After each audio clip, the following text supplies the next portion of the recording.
Parashat Balak summary. After Bnei Israel defeated the mighty Sichon and Og, the people of Moab were petrified that Bnei Israel would attack them and chase them out of their land. In an attempt to protect themselves, they made peace with their neighbors, the Midianim, and appointed for themselves a new king, Balak. Balak realized that to fight the Jews with weapons wouldn't work, so he had to find a different way. He consulted the Midianim and asked them, "Since Moshe spent time in your country, what's the secret of his success?" So they answered, "His power is with his mouth." "If that's the case," said Balak, "we will hire the famous magician prophet Bilam, whose power is also with his mouth." Balak sent noblemen to invite Bilam to come. Bilam knew that ultimately he was in Hashem's control, and if Hashem did not want Bnei Israel to be cursed, it wouldn't happen. He told the officers of Moab and Midian to wait overnight for Hashem's response. The officers of Midian decided that if Bilam needs Hashem's approval, then the situation is lost, and with that they got up and left. The next morning, Bilam told the Moavi officers that he was not allowed to go with them. Thinking that it wasn't enough honor for Bilam, Balak sent higher-ranking officers and more money. Hoping now that Hashem would give him permission to curse Bnei Israel, Bilam told these officers as well to stay overnight. That night, Hashem appeared to him and told him that if he wants to, he may go with Balak's officers to advise Balak, but he may not curse Bnei Israel. The next morning, Bilam got up excitedly to curse the Jews. To stop him, Hashem sent a malach with a drawn sword to block his path. Only the donkey saw the malach, so it swerved off the path into a field. The malach then came again, and the donkey moved, crushing Bilam's foot against the stone wall on the side of the road. The malach then appeared to the donkey a third time, but this time it had nowhere to go, so it crouched and refused to move. Each time Bilam beat his donkey. This time Hashem made a miracle, and the donkey began to speak. "Why'd you hit me 3 times?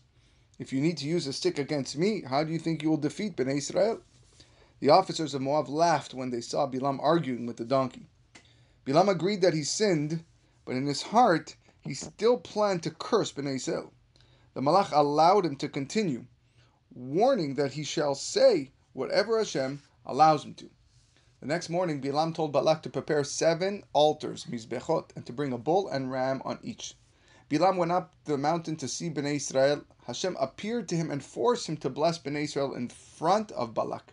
Balak was so upset, and 2 more times took Bilam to different mountains to see Bnei Israel from a different angle. Each time they built 7 more mizbechot and brought a bull and ram on each. Bilam walked away, and both times Hashem appeared to him and forced him to bless Bnei Israel in front of Balak. He was furious. Bilam defended himself by reminding Balak that he told him originally that he can only say what Hashem allows him to. As Bilam walked away disgraced, he blessed Bnei Israel a 4th time. Included in his many blessings is the pasuk, "Matovu ohalecha Yaakov." As he was heading home, Bilam advised Balak with a way that he can win against Bnei Israel. If Balak would send the Midiani and Moavi girls into the camp of Bnei Israel, and they would get the Jews to serve their avodah zarah, then they can defeat them. Balak followed through with Bilam's plan, and the Erev Rav and some of Bnei Israel joined the girls and began to serve their idol Baal Peor. Hashem was very angry. The holy nation of Bnei Israel was sinning with non-Jewish girls and avodah zarah. He commanded Moshe to gather the judges and to put to death anyone who served Baal Peor. Many people who sinned were from Shevet Shimon. The prince of Shevet Shimon, Zimri, came forward and challenged Moshe. If Moshe could marry Tzipporah, the daughter of Yitro, who was the head priest, then he could marry the non-Jewish princess Kozbi, the daughter of Tzur. Tzur was Balak. Of course he was wrong, for Moshe married Tzipporah before the giving of Torah, and Tzipporah was a Gioret she converted. Zimri nevertheless took Kozbi to his tent. All knew that Zimri was very wrong, but they could not remember the halacha of Zimri's punishment. Should Bet Din put him to death, or will Hashem deal with him directly? While they were discussing, Pinchas approached Moshe and reminded him that Moshe taught him the halacha that he should be killed by man.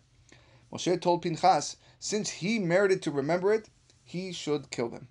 Pinchas, very upset about the Chilul Hashem, the desecration of God's name that Zimri was causing, killed both Zimri and Kozbi. Following the killing of Kozbi, Hashem sent a plague amongst the Jews. Pinchas prayed that it should stop. Hashem listened to his tefillah, but not before 24,000 Jews died. Pinchas taught to stand up to defend Hashem's honor, even when it is difficult for us.